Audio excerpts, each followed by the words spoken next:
أعوذ بالله من الشيطان الرجيم بسم الله الرحمن الرحيم بسم الله وبحمده السلام عليكم ورحمة الله تعالى وبركاته الفاتحة أعوذ بالله من الشيطان الرجيم بسم الله الرحمن الرحيم الحمد لله رب العالمين الرحمن الرحيم مالك يوم الدين إياك نعبد وإياك نستعين اهدنا الصراط المستقيم صراط الذين أنعمت عليهم غير المغضوب عليهم ولا الضالين آمين إن الله وملائكته يصلون على النبي يا أيها الذين آمنوا صلوا عليه وسلموا تسليما اللهم صل على سيدنا محمد عبدك ورسولك النبي الأمي وعلى آله وسلم اللهم صل على سيدنا محمد عبدك ورسولك النبي الأمي وعلى آله وسلم اللهم صل على سيدنا محمد عبدك ورسولك النبي الأمي وعلى آله وسلم اللهم صل على سيدنا محمد عبدك ورسولك النبي الأمي وعلى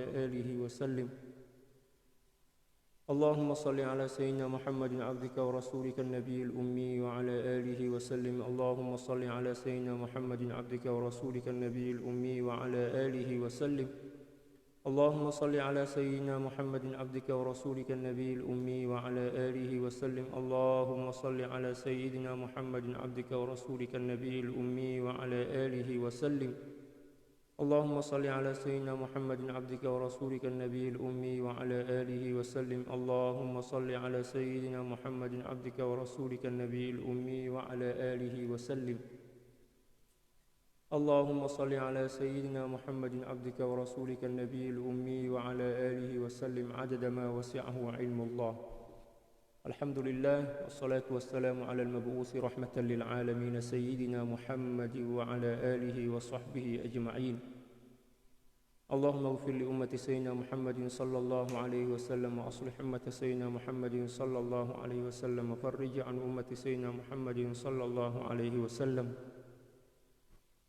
وارحم أمة سيدنا محمد صلى الله عليه وسلم وألف بين قلوب أمة سيدنا محمد صلى الله عليه وسلم لما تحب وترضاه وافتح لنا فتوح العارفين بك بحق سيدنا محمد صلى الله عليه وسلم سبحانك لا علم لنا إلا ما علمتنا إنك أنت العليم الحكيم ولا حول ولا قوة إلا بالله العلي العظيم وصلى الله على سيدنا محمد وعلى آله وصحبه وسلم الحمد لله رب العالمين.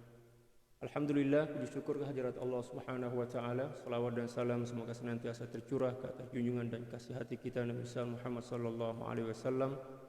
Demikian juga keluarga, para sahabat serta orang-orang yang senantiasa mengikuti jejak langkah baginda sallallahu alaihi wasallam. Wassalawatullahi wassalamuhu alaika sayyidi ya Rasulullah. Para jamaah sekalian, insyaallah kembali kita akan meneruskan kajian kita tentang adab dan akhlak bersuhbah daripada kitab Al-Anwar fi Adabis Suhbati Indal Akhyar karangan daripada Sayyidil Imam Abdul Wahhab Asy-Sya'rani radhiyallahu taala. Pagi ini kita telah pun sampai pada muka surat 99. Qala radhiyallahu taala anhu wa nafa'ana Allahu bi'ulumihi wa 'ulumi syuyukhihi wa syuyukhina wa jami' awliya'illahi salihin fid dharain Allahumma amin. Wa min haqqil akhi 'alal akh, dan di antara hak dan kewajiban seorang sahabat kepada sahabat dia ayyadzubba an irdih, membela atau menjaga kehormatan, harga diri sahabat dia. Walakin ma'an niyyatis salihati was siyasatil hasanah, akan tetapi syarat dia adalah dengan niat yang ikhlas, yang baik, yang betul, demikian juga dengan cara yang baik. Jadi kena ada dua, niat dan cara yang betul, yang baik. Jangan pula kita nak membela kehormatan dan harga diri kawan kita tetapi dengan cara yang frontal. Kalau dalam bahasa Indonesia frontal itu maknanya bahasa yang kasar lah macam itu. Sebab kalau sekiranya kita membela kehormatan kawan kita dengan bahasa yang frontal, yang kasar, maka seolah-olahnya kita semakin menghina kawan kita. Ya, kita menghina dan merendahkan kawan kita tetapi mengatasnamakan kebaikan, pembelaan tetapi cara yang tak betul. Dan itu banyak berlaku macam itu. Terkadang kita nak bela kawan kita kan, nak membela kawan kita, tapi kita tak faham tentang cara yang terbaik.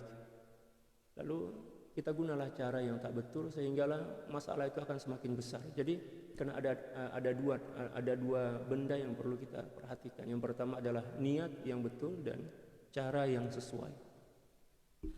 Wafil hadis, dalam satu hadis ini diriwayatkan oleh Imam Ahmad, demikian juga Imam Tirmizi dan Abu Darda, daripada Sayyidina Abu Darda radhiyallahu taala an, man radda an irdi akhihi raddallahu an wajhihi an-nar yaumal qiyamah. Siapa orang yang membela kehormatan saudara dia, sahabat dia, maka Allah Subhanahu wa taala akan menjauhkan wajah dia daripada api neraka di akhirat nanti. Yang disebut wajah tetapi yang dimaksud keseluruhan.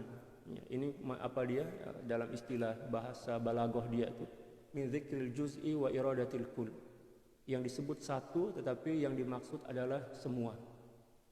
Contoh, misal kita cakap kepada kawan kan, dah lama dah saya tengok batang hidung kamu. Kalau dalam bahasa Indonesia macam itu. Sudah lama saya enggak melihat batang hidung kamu. Batang hidung dekat sini kan. Tapi yang dimaksud adalah seluruhnya. Mulai daripada hujung kepala rambut dia sampai hujung kaki. Itu dalam istilah balaghah dia dipanggil min dzikril juz'i wa iradatil kull. Yang disebut separuh tetapi yang dimaksud adalah semuanya. Demikian juga di akhirat nanti.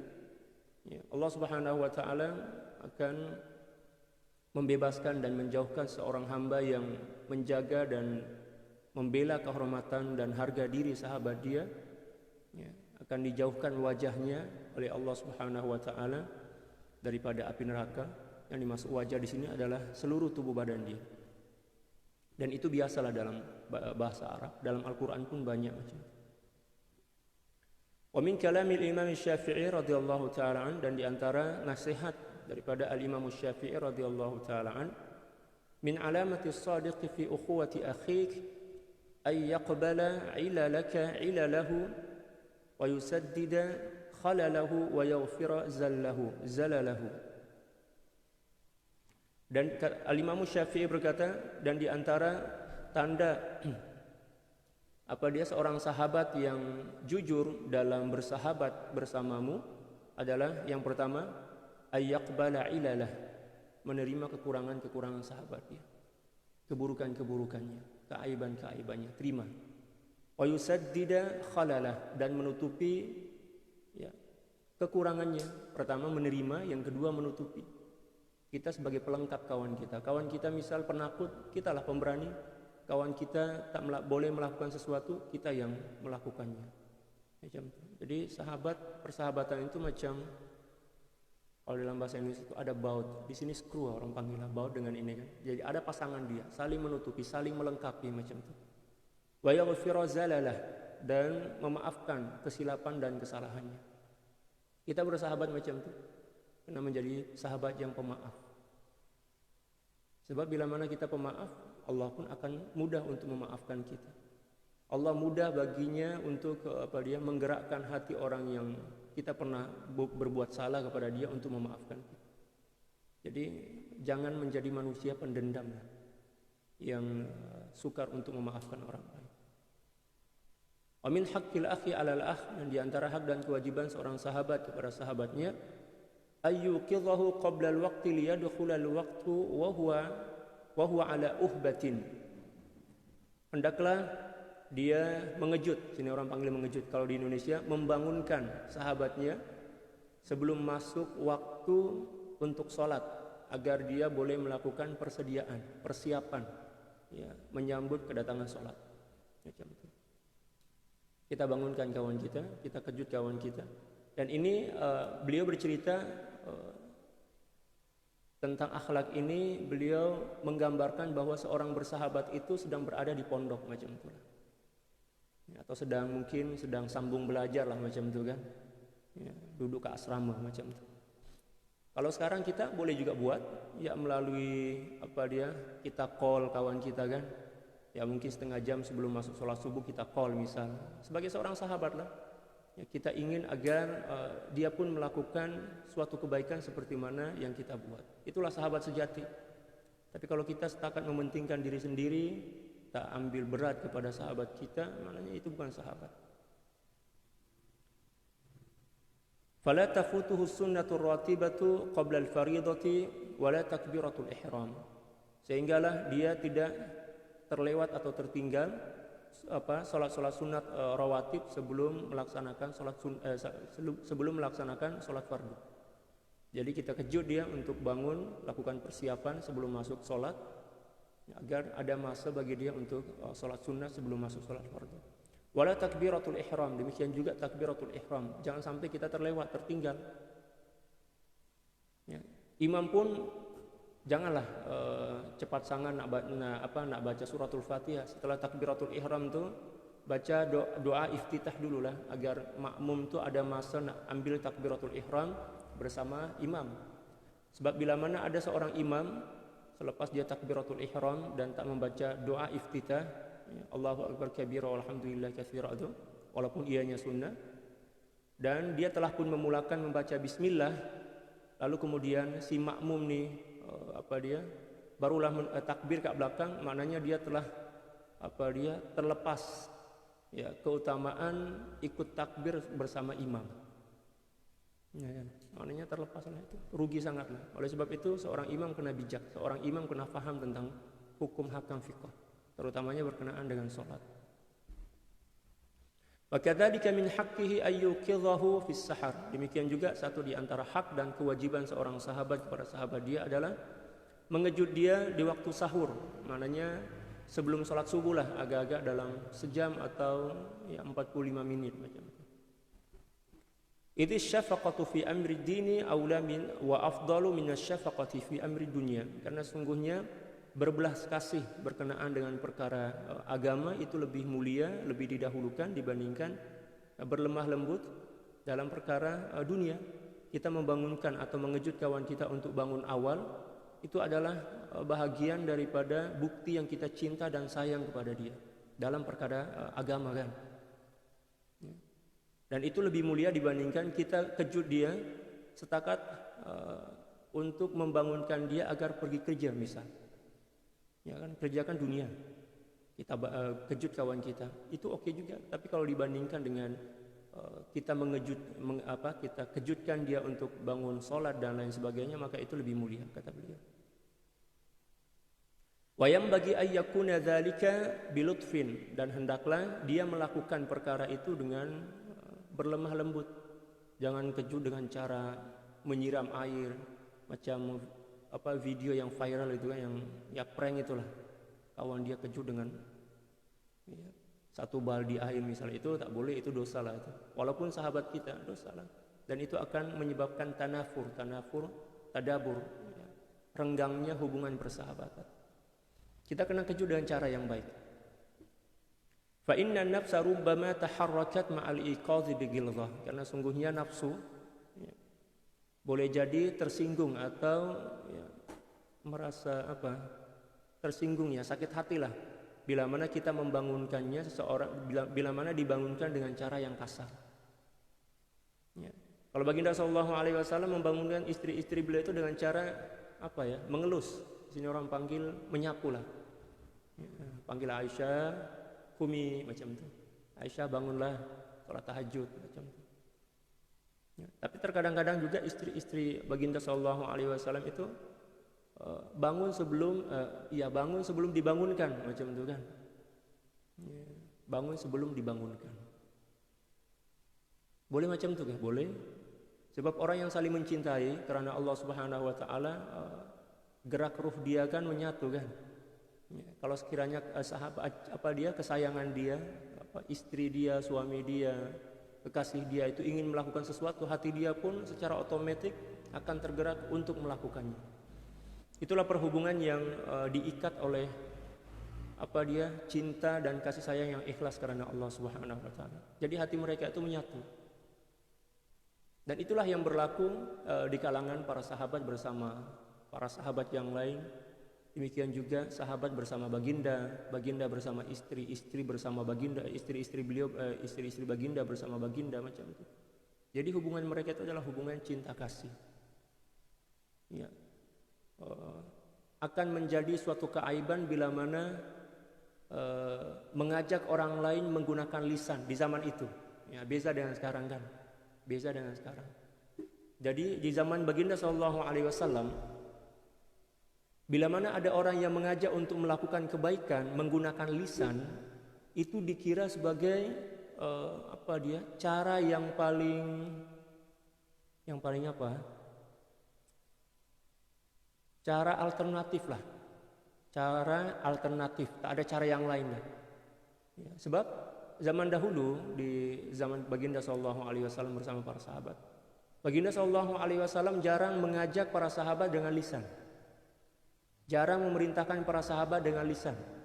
Sehingga kalau kita belajar hadis tuh kan, dari seluruh kutubus sita atau kutubus tis'ah, ya, kutub kitab yang 9 atau yang 6 tuh, kutubus sita istilah dia, kita himpunkan kebanyakan hadis-hadis baginda Rasulullah sallallahu alaihi wasallam itu dalam berkenaan dengan akhlak. Kebanyakannya hadis itu adalah hadis fi'li. Hadis fi'li maknanya hadis berkenaan dengan perbuatan baginda sallallahu alaihi wasallam. Berkenaan dengan perbuatan. Sebab di zaman itu nak mengajak orang lain untuk melakukan kebaikan itu menggunakan lisan itu adalah cara alternatif yang terakhir lah. Ya. Di zaman dahulu itu mereka saling mengajak dengan contoh, mencontohkan, bukan dengan mengajak menggunakan lisan. Kalau ada orang yang diajak menggunakan lisan itu maknanya dah degil sangat dah, masa itulah kan. Ya. Kalau sekarang kita nak ingin melakukan suatu kebaikan dengan contoh, itu masalahnya yang mencontohkan kita tak ramai. Maka terpaksa juga kita dengar nasihat itu menggunakan nasihat lisan. Kalau zaman dahulu tak, nasihat itu kebanyakannya menggunakan hal. Hal maknanya contoh tingkah laku. Kalau sekarang masalahnya kita tak ramai jumpa orang yang boleh bagi contoh kebaikan kepada kita kan. Kalau yang cakap pasal kebaikan itu ya memang ramai lah. Siapapun boleh buat kan. Saya pun boleh buat, tapi nak mengamalkan itu wallahu a'lam lah. Ya, terpulang kepada individu masing-masing lah kan. Nah, itulah perbezaan cara mengajak dan menyampaikan kebaikan di zaman baginda sallallahu alaihi wasallam dan salafun as-saleh dibandingkan zaman sekarang. Kalau zaman sekarang ini memang kebanyakan menggunakan akwal, ya, nasihat menggunakan lisan. Kalau zaman dahulu tak, kebanyakannya menggunakan hal, mengajak dengan memberikan contoh. Mengapa dia orang boleh buat macam itu? Sebab hubungan rohani, hubungan saling mencintai, hubungan persahabatan lillah, fillah, ya, wabillah istilah dia. Jadi ruh itu saling tarik menarik, saling mengajak sebelum lisan.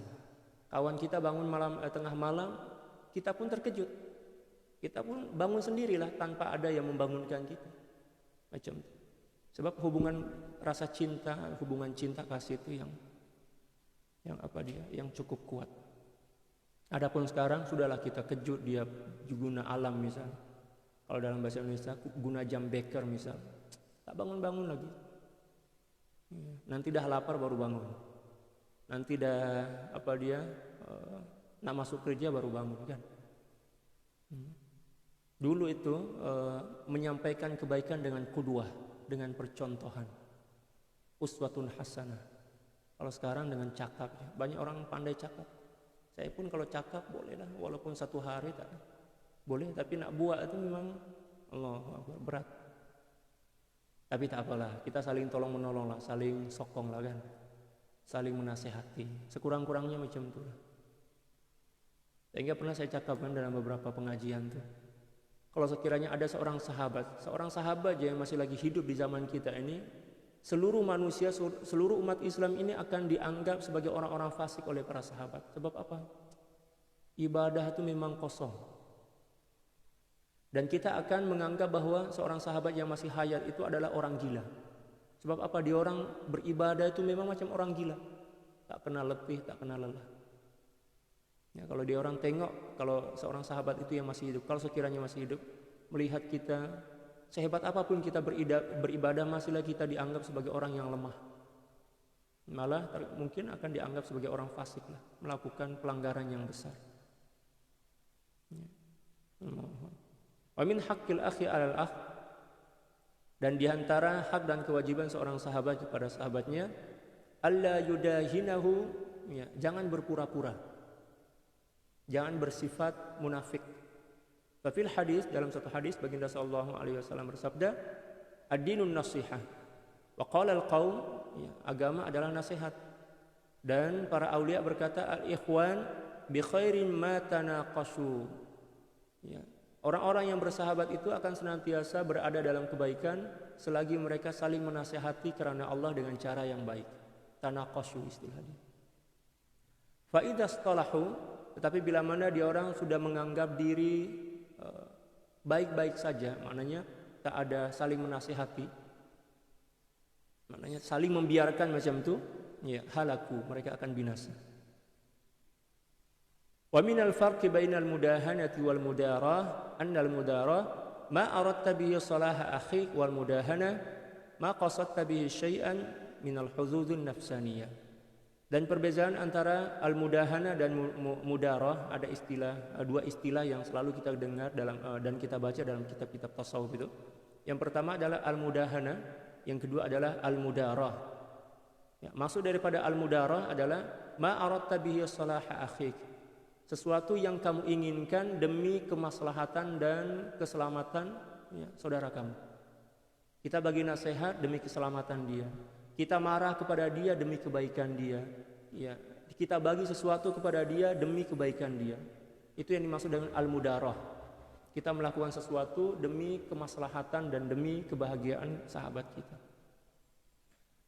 Wal mudahana, adapun mudahana, ma qasadta bihi syai'an min huzuzin nafsaniyah, yaitu apa yang kamu maksudkan, ya, tentang sesuatu dengan tujuan keinginan hawa nafsu. Contoh misal, kita tolong kawan kita tetapi ada udang di sebalik batu lah. Kita tolong tuh, kita bagi pertolongan, tapi dengan tujuan nanti kalau saya susah, saya perlu bantuan, dialah yang bantu saya. Tak kalah orang lain yang bantu saya. Itu dipanggil mudahana, sifat kemunafikan. Yaitu melakukan suatu kebaikan kepada seseorang, terutama sahabat kita, tapi dengan tujuan ada udang di sebalik batu. Dan itu banyak berlaku. Itu banyak berlaku dalam persahabatan. Itu banyak berlaku dalam persahabatan. Kita tolong sahabat kita sebab kita ada tujuan-tujuan yang lain.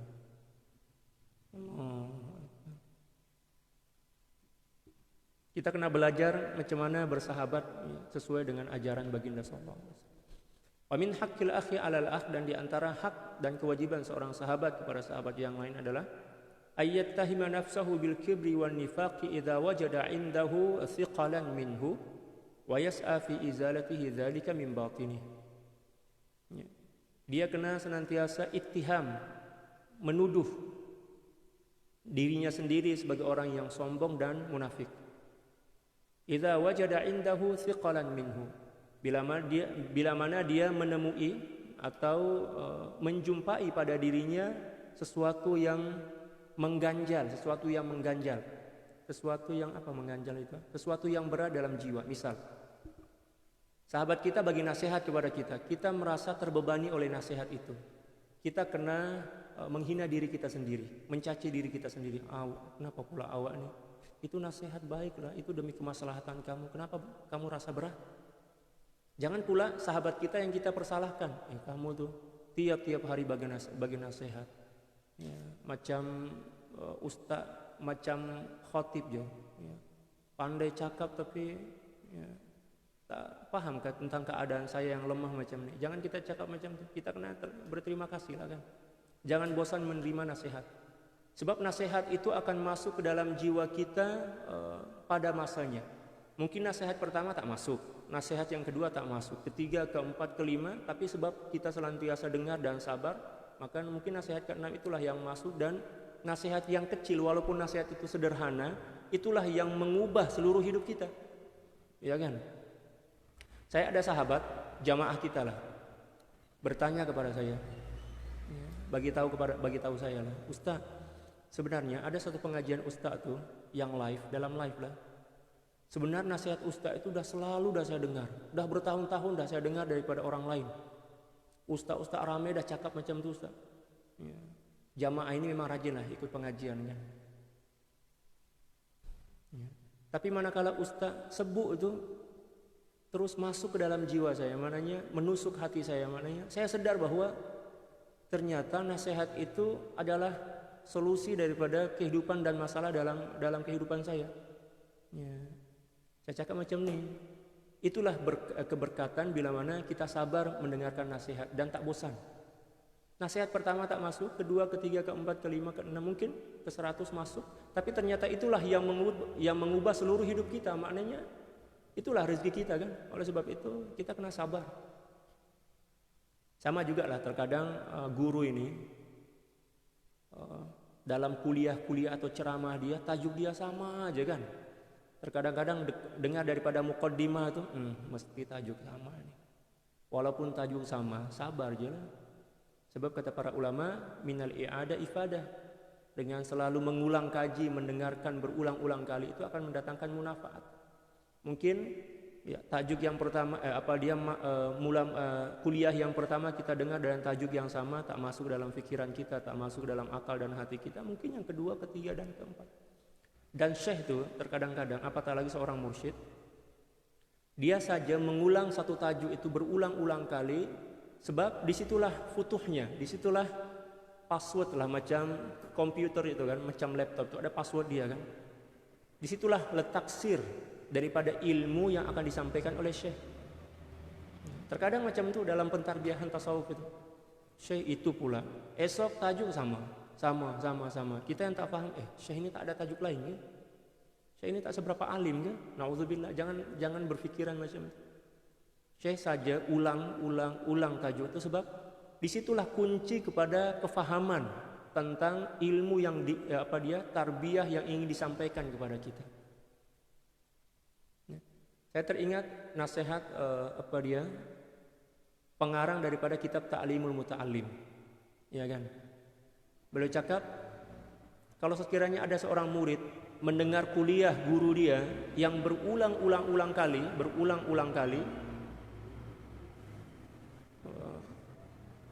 kesan daripada, mohon maaf di sini banyak bas yang lalu lalang. Ya. Khusyuk dia mendengarkan kuliah yang pertama tak sama dengan kuliah yang paling akhir itu. Mungkin kuliah yang kelima atau keenam dengan tajuk yang sama, itu tanda bahwa dia tak jujur mencintai gurunya. Dan itu tanda bahwa dia tidak akan mendapatkan munafaat dan keberkatan serta sir daripada guru itu.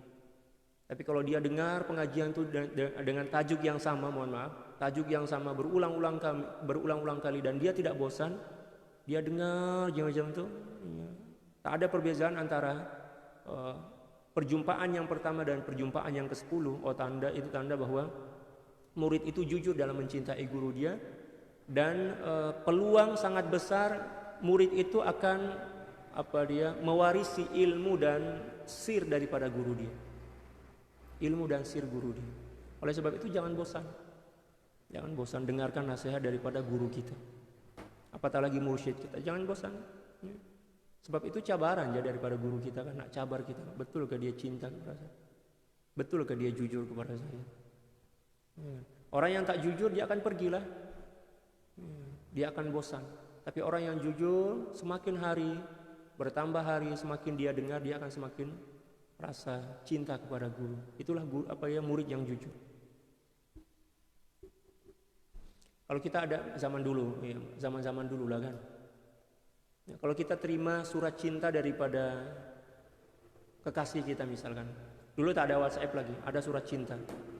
Bosan ke kita baca? Tak bosan. Bagi orang yang pernah mengalami lah kan, baca sekali dalam satu jam itu mungkin boleh kita baca 3-4 kali. Letak di dada, cium, letak. Oh sayang, itu surat cinta lah kan. Surat cinta manusia biasa itu. Tapi disebabkan dalam hati kita ada cinta dan dia pun ada cinta, dan cinta itu berpadu, menyatu, maka surat itu akan menjadi sesuatu yang indah lah. Ya kan? Malah terkadang-kadang jenis tulisan kekasih kita itu kita boleh hafaz. Oh ini tulisan dia, ini bukan tulisan dia. Kita hafaz betul bentuk huruf dia tuh. Malah kita hafaz susunan ayat dia kan. Terngiang-ngiang dalam telinga kita dan terbayang dalam pikiran kita. Sebab apa? Ada cinta. Demikian juga perhubungan kita dengan guru. Semakin kita dengar, semakin cinta, tak ada rasa bosan. Itu tanda yang cinta kita jujur kepada guru. Dan bila mana itu ada dalam diri kita, besar harapan, peluang bagi kita untuk menjadi pewaris ilmu dan sir daripada guru kita. Tapi kalau kita bosan, tak boleh. Wa qad sahiba syakhsun Abu Bakr Al-Kittani radhiyallahu ta'ala an wa kana ala qalbihi thaqila qala fa wahabtu lahu syai'an bi niyatin an tazula thiqaluhu anni. Nah, ini ada satu cerita seorang ulama besar, sahabat kepada Al-Imam Junaid, nama beliau adalah Abu Bakar Al-Kittani.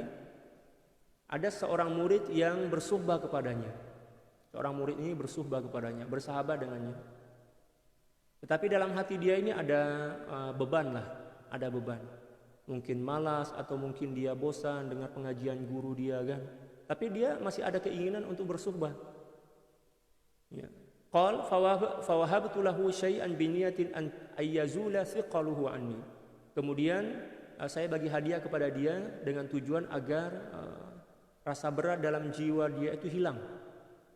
Ya, berat hati kepada saya dalam jiwa dia itu hilang. Falam yazul, tapi ternyata tak berjaya. Faqalautu bihi yauman, kemudian saya panggil dia seorang diri, ya, suatu hari, wa qultu lahu, dan saya berkata kepadanya, da' rijlaka ala khaddi fa abah. Subhanallah. Kata beliau, letak kaki kamu ini, tapak kaki kamu di atas pipi saya. Maknanya injak muka saya ini. Injak muka saya. Fa abah, tapi dia tak nak. Sebab apa? Murid kan, tak kalah murid nak pijak pipi guru dia. Tapi guru dia perintah, pijak, pijak pipi saya nih. Beliau letak muka pipi beliau itu kat tanah, lepas tu pijak muka saya nih. Fakultu la budda dzalik, kamu kena buat juga.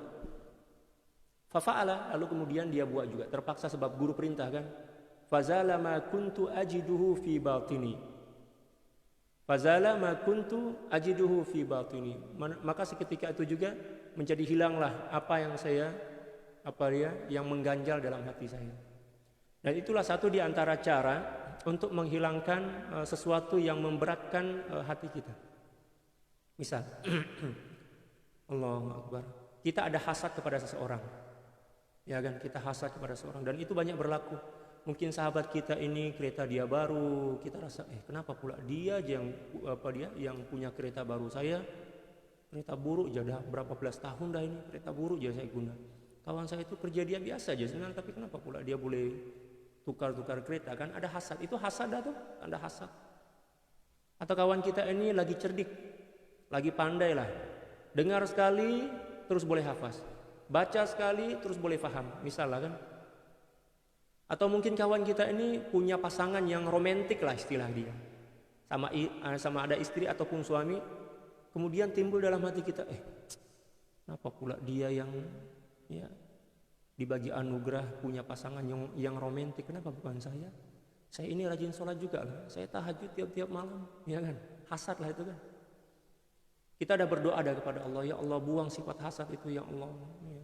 Kita pun dah mendoakan kawan kita dengan berkat doa itu agar Allah Subhanahu wa taala buang sifat hasad itu dalam jiwa kita. Tapi tak hilang-hilang lagi. Satu di antara cara dia adalah datang jumpa dengan kawan tuh, ya kan. Kalau boleh, tapi ini mungkin dikira ekstrim juga lah kan. Letak telapak kaki dia itu di atas pipi kita atau di atas kepala kita, pijak kepala kita. Ya, minta tolong. Itu satu di antara cara. Tapi cara ini memang cara yang zaman sekarang mungkin tak relevan dah, tak sesuai dah. Sebab sekarang kita kan terlalu kebanyakan manusia kan berburuk sangka. Ya kan, ada prasangka buruk dalam hati mungkin. Ya, kalau ada orang yang tengok mungkin mengatakan, kenapa macam tu sangat? Islam mengajarkan macam tu kan. Walaupun sebenarnya salafun as-saleh, ulama salaf dulu pernah selalu buat macam tu. Selalu buat macam tu. Malah dulu ada seorang sahabat yang menemukan sesuatu dalam jiwa dia, seorang tabi'in, seorang tabi'in dalam jiwa dia kepada sahabat dia itu ada masalah yang berat lah, mungkin hasad atau macam itu. Dia minta kepada kawan dia itu, sebab dia ada berdoa kepada Allah, tapi Allah tak buang lagi, ya. Mungkin sebab teruk sangat, ya. dia melakukan apapun, ya, berzikir dan sebagainya, tapi tak boleh hilang. Lalu dia datang jumpa dengan kawan dia, minta agar kawan dia ini letak debu tanah di atas kepala dia. Ya, debu. Lepas itu suruh diminta pukul kepala dia dan doakan dia agar Allah Subhanahu wa taala lembutkan hatinya. Seketika itu juga penyakit itu hilang. Ya, itu di antara cara lah untuk membuang penyakit-penyakit dalam hati kita. Ya. Dan penjelasan semacam itu telah pun dijelaskan disebutkan oleh Al-Imamul Ghazali dalam kitab Ihya. Dalam kitab Ihya itu kan disebutkan oleh Al-Imamul Ghazali radhiyallahu taala. Beliau berkata, kalau sekiranya ada seseorang yang mempunyai sifat sombong dan berat sukar nak buang sifat sombong itu, mungkin sebab dia ada pangkat, ada jawatan, orang kaya, keturunan mulia kan. Jadi rasa bangga dan sombong itu senantiasa melekat dalam jiwa dia. Maka satu di antara cara dia adalah, tapi ini rasanya tak ada seorang pun yang boleh buat sekarang. Dia boleh letak panci, tahu panci tak? Panci itu kuali. Nah, kuali daripada itulah. Kalau zaman dahulu kan kuali terbuat daripada tanah kan. Letak kuali di atas kepala dia, lepas itu selipar dia tuh ikat dan kalungkan di leher dia, lalu membawa macam kaleng-kaleng lah, di sini tin. Nah, tin itu maknanya kaleng. Dia pukul-pukul macam ni, ya pusing-pusing kampung, lalu dia cakap, saya orang gila, baling saya dengan kerikil. Ya, macam itu. Dia minta kepada budak-budak kecil agar baling dia dengan kerikil. Tujuannya apa? Tujuannya nak buang sifat sombong dan angkuh. Imam Ghazali sebutkan dalam kitab Ihya. Itu zaman dahulu. Ya. Kalau zaman sekarang, walaupun penyakit semakin teruk, tetapi kalau kita guna cara-cara macam itu mungkin tak sesuai. Maka seorang mursyidlah yang mencari jalan lain, mencari alternatif dengan cara-cara yang lain. Oleh sebab itu seorang mursyid adalah seorang yang betul-betul kena pakar lah. Dia mampu untuk mencari alternatif suatu obat kepada suatu penyakit. Kalau sekiranya menggunakan cara tertentu tak boleh sembuh, dia kena ada alternatif yang lain. Dan agar penyakit itu boleh segera sembuh, syarat dia murid kena tunduk dan patuh, menjalankan dan melakukan apapun yang diperintahkan oleh guru dia. Walaupun terkadang-kadang apa yang diperintahkan oleh guru itu macam perkara yang sia-sia. Contoh misal, saya pernah selalu juga bagi contoh nih, sampaikan contohnya. Saya cakap kepada kita, awak letak selipar kat mana? Ya kan? Kita di masjid misal. Lalu guru kita bertanya, kamu letak selipar kat mana? Pintu kat mana? Pintu yang mana? Tak tunjuklah, pintu yang sana sih. Jangan letak kat sana. Ambil selipar awak, lepas itu letak pintu yang kat sana. Nampak biasa aja kan? Apa hubung kait antara selipar dengan tarbiyah secara zahir macam itu? Tapi seorang syekh ini tidak akan pernah melakukan sesuatu yang sia-sia. Setiap apapun yang dilakukannya mesti di situ ada nilai tarbiyah. Bila mana seorang murid ini buat, maka mesti penyakit dia akan sembuh satu persatu. Tapi kalau dia pikir itu perkara yang remeh-temeh lah, takkanlah saya buat, maka penyakit pun tidak akan sembuh. Allahu Akbar. Dan memang beratlah untuk tunduk dan patuh kepada guru itu. Apatah lagi nak melakukan sesuatu yang memang tak sesuai dengan keinginan dan harapan kita kan. Ya. Saya pernah cerita juga, ini banyak cerita nih, tapi cerita yang bermanfaat lah ini. Ada guru kepada tok guru kami di Lombok, nama beliau Syekh Zainuddin Abdul Majid. Beliau adalah sahabat daripada Syekh Yasin Al-Fadani, sahabat rapat lah macam itu. Dan juga guru kepada Sayyid Muhammad Alawi Al-Maliki Al-Makki. Beliau mempunyai seorang murid kanan lah, seorang murid kanan. Seorang murid kanan ini tak pandai baca tulis. Tak pandai baca tulis. Dibagi duit, dia tahu nilai duit itu bukan sebab dia pandai tulis, pandai baca tak. Sebab kebiasaan dah tengok uang 1.000 kalau dia macam ni. Uang 5.000 rupiah lah ini. Kalau dia macam ni, bukan 5.000 ringgit. Jadi dia mengetahui sesuatu itu bukan sebab dia pandai baca dan tulis, tapi memang sebab kebiasaan, maknanya dah selalu tengok benda itu kan, jadi beliau boleh faham lah. Dan guru beliau ini tak pernah mengajarkan dia baca kitab. Satu aja yang diperintahkan kepada murid ini. Tugas kamu satu aja, berkhidmat kepada saya. Kamu ada kerja kan? Ada, Syekh. Kerja kamu apa? Kerja saya pandai besi, tukang buat parang, tukang buat cangkul itu kan, macam itulah. Oke, kalau macam itu, buatlah kerja itu, tapi tiap-tiap hari Jumat, ya setiap minggu, seluruh hasil keuntungan kamu itu bagi kepada saya, tahu? Ya. Murid ini tak pernah berpikir sedikit pun, mesti dia cakap, iya, hadir mananya, iya, saya akan buat. Kalau kita kan berpikir kan, nak bagi semua keuntungan, saya nak makan apa? Anak bini saya nak makan apa? Ya kan? Tapi beliau itu tak pandai baca tulis. Jadi sejarah dia macam ini. Tok guru kami ini, guru kepada tok guru kami ini pulang daripada Mekah. Dulu di Mekah beliau ditawarkan untuk menjadi mufti di Mekah, Syekh Zainuddin itu, sebab memang alim. Tapi beliau tak nak. Beliau nak balik kampung untuk berdakwah. Sebab pada masa itu Lombok dalam keadaan jahiliyah betul lah. Sebelum kemerdekaan.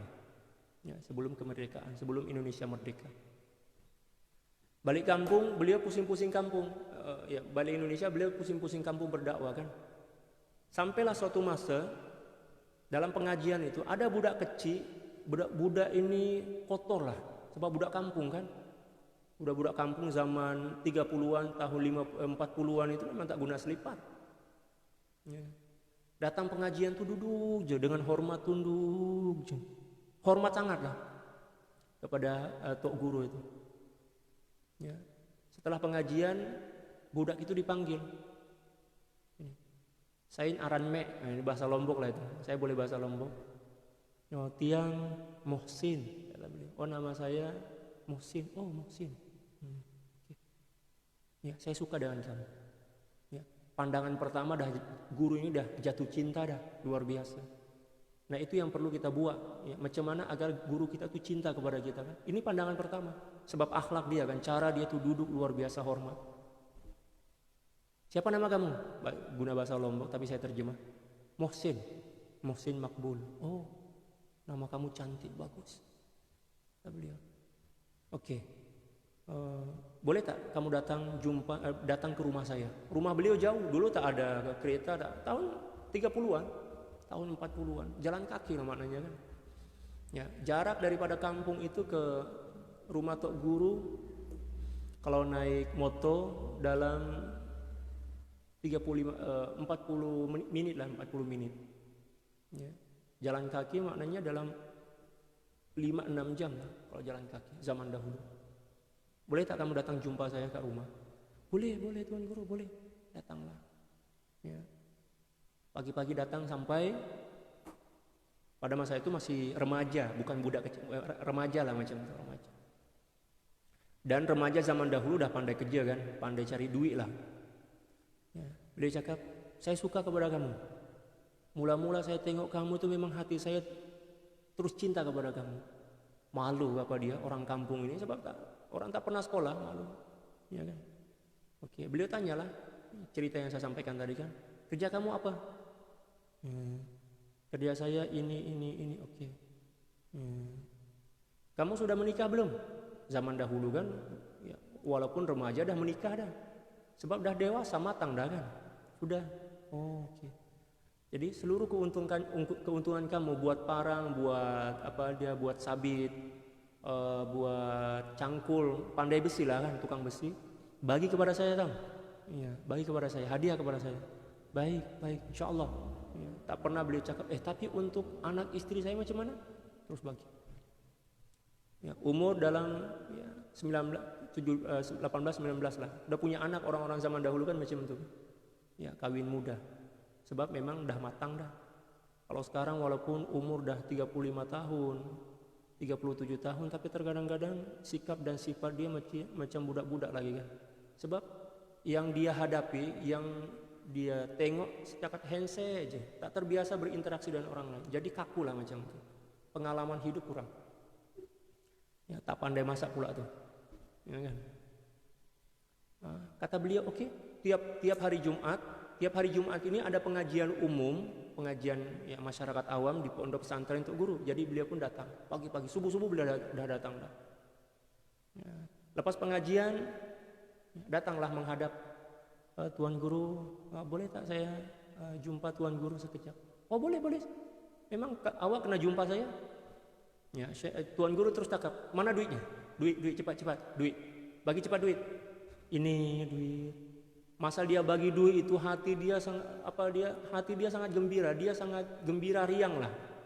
Bersyukur boleh bagi duit kepada Tok Guru. Kalau ada Tok Guru buat macam tu hari ini macam mana? Apa penilaian kita? Mesti kita cakap apalah Tok Guru itu. Nak duit lah tu, nak beli kereta lah macam-macam kan. Ya.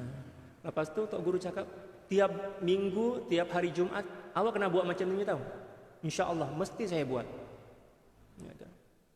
Setelah beberapa tahun, daripada hasil duit yang dibagi seorang murid tadi itu kepada Tok Guru itu, dibenakanlah madrasah untuk pembangunan madrasah kan. Madrasah ini, Masya Allah luar biasa. Ya, dan diangkat sebagai guru murid rasmi lah. Tapi Tok Guru itu cakap, awak tak boleh ikut belajar macam kawan-kawan awak yang lain. Awak tak payah belajar. Awak tak payah buka kitab, tak payah dengar bacaan kitab saya. Tugas awak satu je, berkhidmat untuk saya dan madrasah. Awak kerja, ada duit, ada keuntungan, bagi kepada saya akan guna untuk pembinaan madrasah. Bertahun-tahun sampailah pada suatu masa beliau dibagi ujian oleh guru dia, ya kan? Berat juga enak cerita. Kata guru beliau, awak saya bagi tugas. Tugas apa Tuan Guru? Saya siap akan melakukannya. Kamu datang ke Pulau Sumbawa. Pulau Sumbawa daripada Pulau Lombok itu menyeberang 1,5 jam guna kapal feri lah, guna feri 1,5 jam. Saya pernah ke sana. Ayah saya pun pernah duduk sana. Ya. Kamu kira semua di sini simpang 4 yang ada di Pulau Sumbawa. Seluruh Pulau Sumbawa itu awak kena pusing. Lepas tu kira berapa simpang 4 yang ada di Pulau Sumbawa. Pulau Sumbawa bukan pulau yang kecil, lagi luas dibandingkan Pulau Lombok. Ya, boleh tak?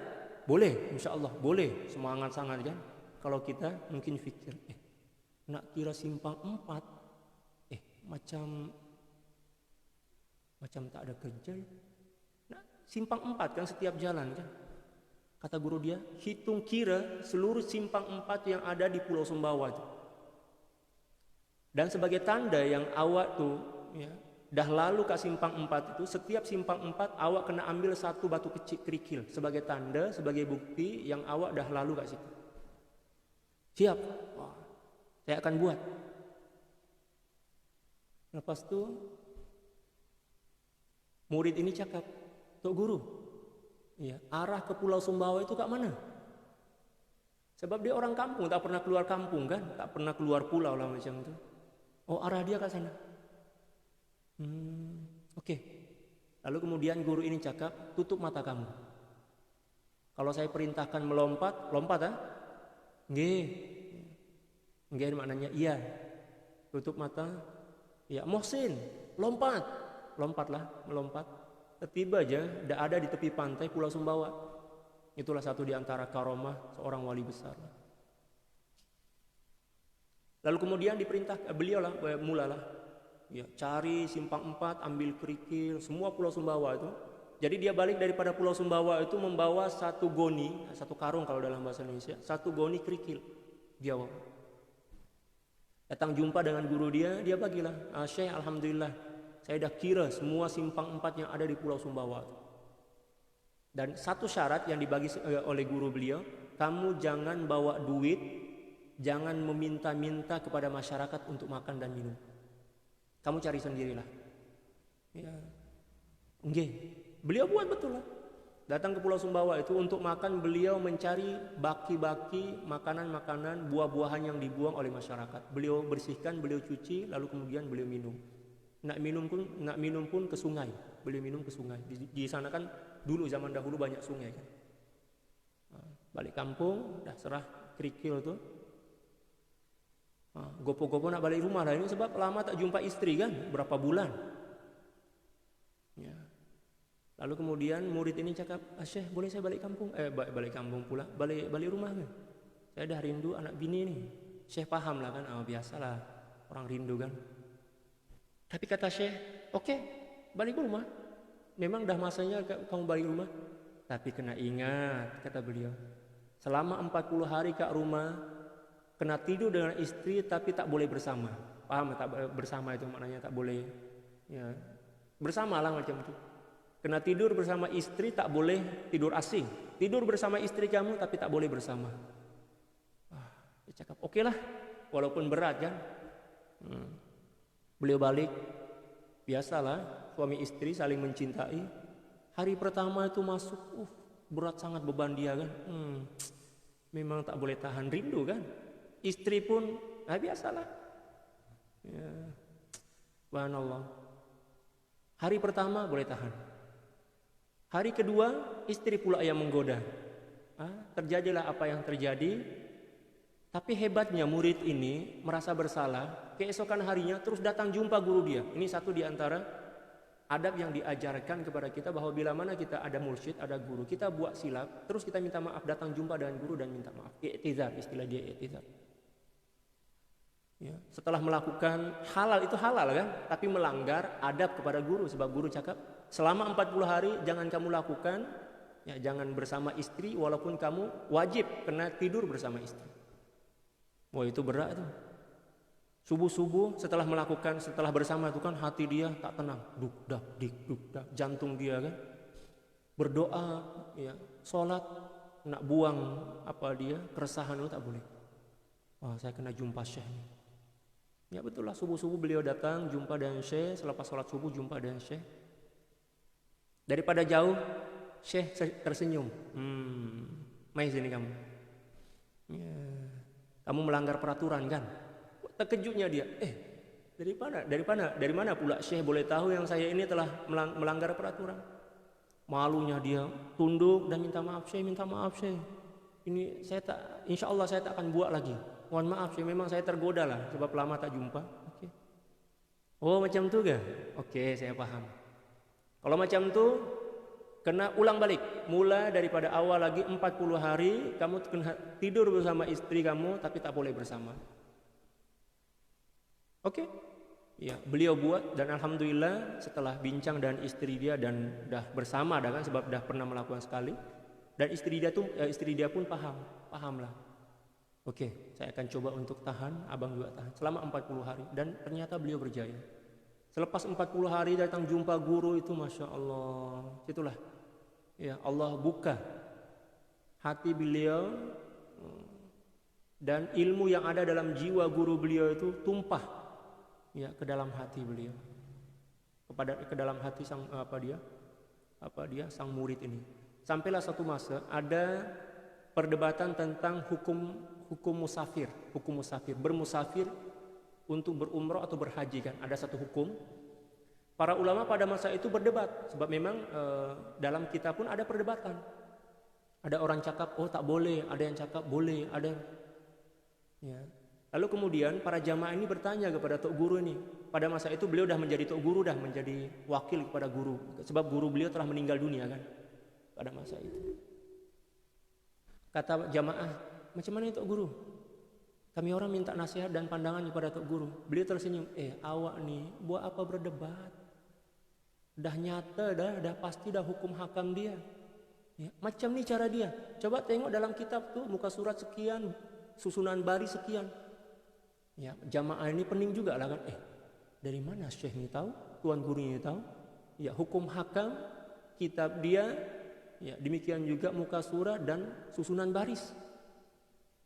Ya, penasaran lah jamaah ini, ambil kitab tengok, Allahu Akbar, betul. Muka surat, ya demikian juga susunan ayat, dan betul lah apa yang beliau cakap. Ya. Beliau tak boleh baca tulis, tapi Allah bagi keberkatan sebab khidmat kepada guru. Adapun tok guru yang lain, yang alim-alim, yang hebat-hebat tu belajar ke luar negara, memang ada ilmu, tapi ilmu sir yang ada dalam jiwa guru beliau itu setakat turun dan masuk ke dalam jiwa seorang yang tak boleh baca tulisnya.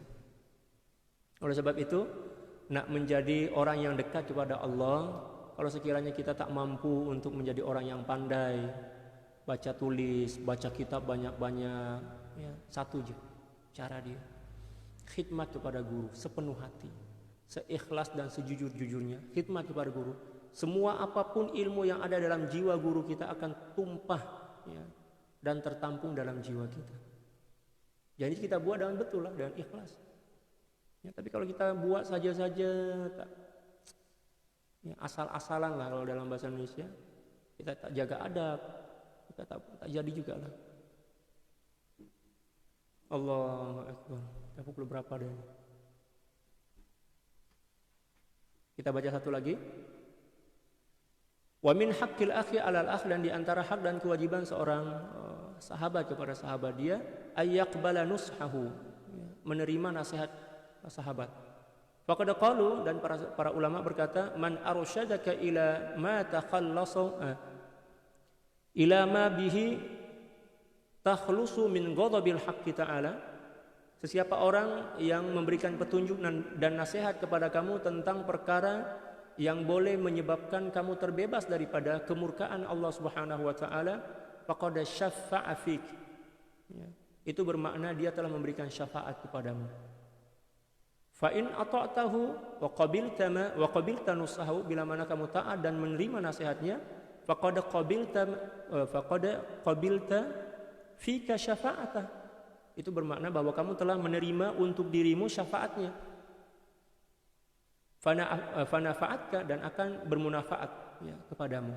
Wa illa, dan bila mana kamu tak terima, demikian juga tidak menunaikannya dengan baik, fana'udzubillah, maka, ya, kita berlindunglah kepada Allah min qaumin la tanfa'uhum syafa'atus syafi'in, dari segolongan kaum, ya, segolongan orang yang tidak bermanfaat baginya syafaat daripada orang-orang yang memberi syafaat.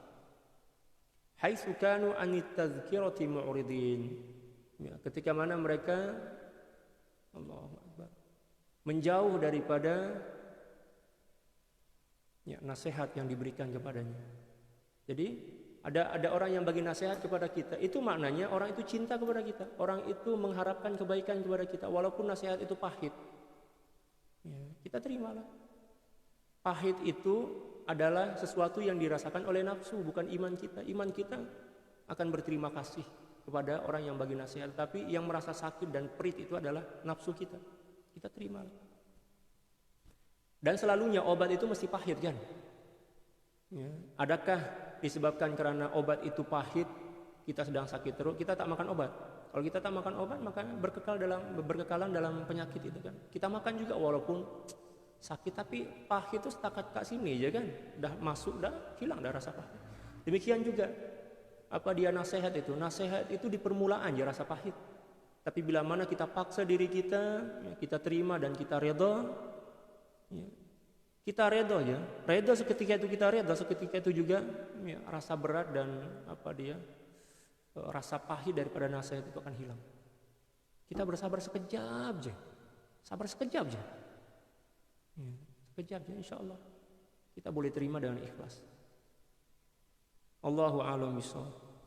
Itulah beberapa nasihat yang kena kita jaga ketika kita bersuhbah. Allahu Akbar. Banyak lagi nih, moga-moga kita boleh khatamkan sebelum, ya, saya balik kampung. Allahu a'lam bishawab. Subhanaka la ilma lana illa ma 'allamtana innaka antal alimul hakim wa la haula wa la quwwata illa billahil aliyyil azim. Innallaha wa malaikatahu yusalluna 'alan nabi ya ayyuhalladzina amanu sallu 'alaihi wa sallimu taslima. Allahumma salli 'ala sayyidina Muhammadin 'abdika wa rasulika an-nabiyil ummi wa 'ala alihi wa sallim. Allahumma salli 'ala sayyidina Muhammadin 'abdika wa rasulika an-nabiyil ummi wa 'ala alihi wa sallim. Allahumma salli 'ala sayyidina Muhammadin 'abdika wa rasulika an-nabiyil ummi wa 'ala alihi wa sallim. Allahumma salli 'ala sayyidina Muhammadin 'abdika wa rasulika an-nabiyil ummi wa 'ala alihi wa sallim. Allahumma salli 'ala sayyidina Muhammadin 'abdika wa rasulika an-nabiyil ummi wa 'ala alihi wa sallim. Allahumma salli 'ala sayyidina Muhammadin 'abdika wa rasulika an-nabiyil ummi wa 'ala alihi wa sallim. Allahumma salli 'ala sayyidina Muhammadin 'abdika wa rasulika an-nabiyil ummi wa 'ala alihi wa sallim. اللهم صل على سيدنا محمد عبدك ورسولك النبي الأمي وعلى آله وسلم. اللهم صل على سيدنا محمد عبدك ورسولك النبي الأمي وعلى آله وسلم. اللهم صل على سيدنا محمد عبدك ورسولك النبي الأمي وعلى آله وسلم. اللهم صل على سيدنا محمد عبدك ورسولك النبي الأمي وعلى آله وسلم عدد ما وسعه علم الله. Sekian, wallahul muwaffiq wal hadi ila sabilir rasyad wal afu minkum. Assalamualaikum warahmatullahi taala wabarakatuh.